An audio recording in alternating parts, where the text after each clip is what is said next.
लगता कि दूल्हा के पास पैसा नइखे। तो चल गाड़ी सुना के असूल कर लिहल जाओ। चलनी के चलल हो दूल्हा, सुप के झटकारल हो।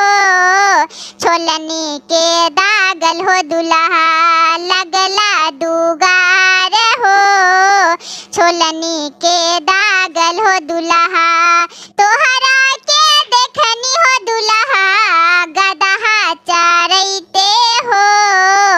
तोहरा के देखनी हो दूल्हा, बकरी चरैते हो। कैसे कैसे अइला हो दूल्हा, पापा के पसंद हो। कैसे कैसे